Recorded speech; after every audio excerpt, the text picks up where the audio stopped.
episode of Schneider Factor Live right here on BTV. Put your hands together, people. Put your hands together. This is Schneider Factor Live right here every Thursday night, 10 to 11 p.m. Last week you got a preview of sorts. This week, the real deal. And boy, do we have a jam-packed show for you. Seriously, I thought I was going to be grabbing at straws trying to fill a show. I thought that, but no. This show is bursting at the seams. I don't know, we have too much to go on this show. But wait, if you haven't seen the beautiful set, look at our beautiful city. Look at the beautiful city. Right here. Schneider Factor, right here. You're looking at it. Now, ladies and gentlemen, I had a very big, long, emotional speech to start off the show. I'm holding it in my hands. It was my inspiration for the show. It was why I chose to start this Schneider Factor Live. You know, oh, well, wait, I'll be honest. I didn't really remember it. But I'm going to play it off as if I really want to speak from the heart. I don't want to speak from this. I don't want to speak from this. I want to speak from my heart. Not from what pre-planned anything. This is the truth right here on Schneider Factor. Controversy, debate, and news, like I said. Now let me just give you a little background as to why I started this. Okay? A little background.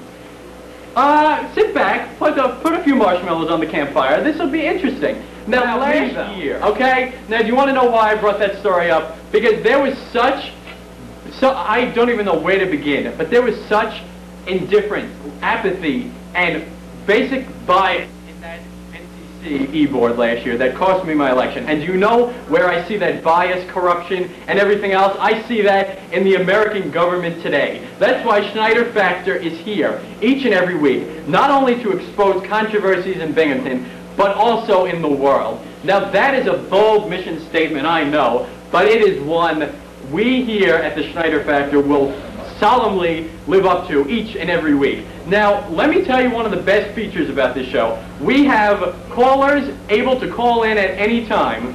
At any time. I believe if we have time right now before our first segment, a lovely phone number will pop up very soon. Popping up. Maybe, I don't know. Yeah, oh my, popped up.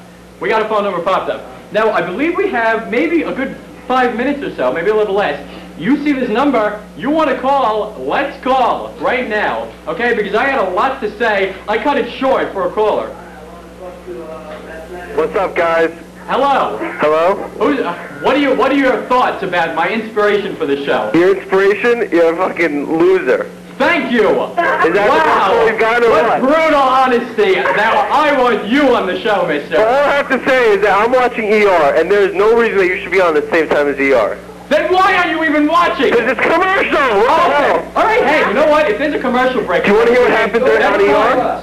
No, hey, ER is a popular show. I'm not competing. What happened you think I have a $1 million Survivor, budget to compete with ER? If I did, you would be watching me and not ER, okay? So for right now, you go watch ER and flip to me on commercials. I'm perfectly satisfied with that. Go ahead, faggot. Next.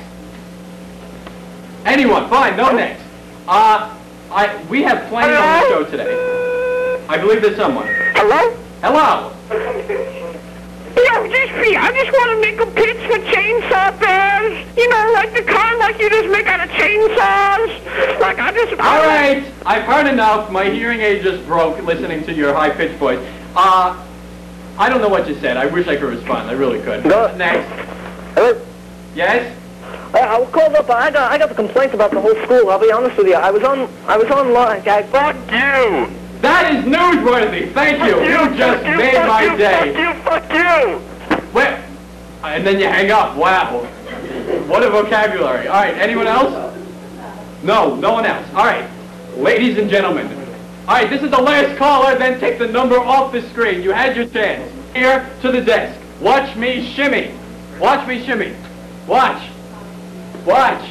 Follow me, baby. I'm going. I'm going. I'm going. Rounding the corner. Rounding the corner. Backing up. Backing up. Backing up. Hello, ladies and gentlemen. Now I assume the new Schneider Factor position. Right here at my lovely desk. Oh, yeah. I'm singing. Wait, okay, so talk to the crowd. Do you see what this is? I see it's my purple notebook of truth. She apparently has had... The purple notebook. Of truth. Purple notebook. It's the purple.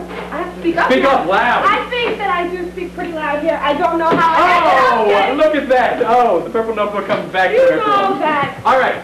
Now wait. Annie, I'm so glad to have you here. Now, do you know what today is? Do you know what this lovely segment is called? I can't wait to say. I really can't. I know you love it. You're going to love it. Can I say it with you? All right, off the record. Okay.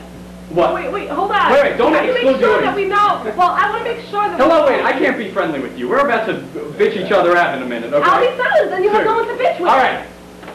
Oh my, calm down. Keep your pants on. All right. On three. 1, 2, 3. It's called Matt Schneider and his Cuban. And this is my lovely Cuban here. And you know what? By the end of this debate, I will smoke her. Yes, I will. All right. Now, ladies and gentlemen, Annie, get your gun, because this is about gun control. We are talking about gun control right too here. excited about this argument. It was something that you just got a little inspired off the scene. You don't know what you're talking about. I really don't think that this public really wants to talk about Oh, the public wants to know about it. And in five short minutes. Now that you took the book and I've given it back to you, because I did call last week and I gave it back to you. You did. I still deserve my $4 American. Yeah, that's coming to you, don't worry. Wait, in 5 minutes, the audience can take part in this debate. In just 5 short minutes. We're going to start it off right here. Now, ladies and gentlemen, I am anti-guns. She is for guns. Pro-guns. Now, ladies and gentlemen, let's go. All right? Put up your dukes, woman, because I'm ready to fight. Now, you want me to... see how he's losing already, though. Do you want me to kick it up? How are we going to... I've never actually been in a formal debate. I don't know how we're going to discuss it. All right, I'll tell you. What is your justification for putting guns in the hands of American families? And would you not... Are you telling me you want guns in every household in America? Is that what you're telling me? I think that everybody has their right to own a gun. If it's a Second Amendment, if you want it, own it. Maybe you might have to wait a little bit, go through some limited conditions. All right. It is in the Second Amendment. I'll give you that. I'm not telling you to abolish the right to bear arms. Yeah, and if you break the amendment, the Bill of Rights, which I explained this to you before, you just break the basis of the whole United States. Right, it crumbles. But let me tell you, I do not encourage families of America to have guns in their household. I don't encourage families to have guns in the household if they're irresponsible. You have to learn how to use guns responsibly. But what is your justification for why? Listen, darling. First of all, just because if you do take out the Second Amendment, that's fine.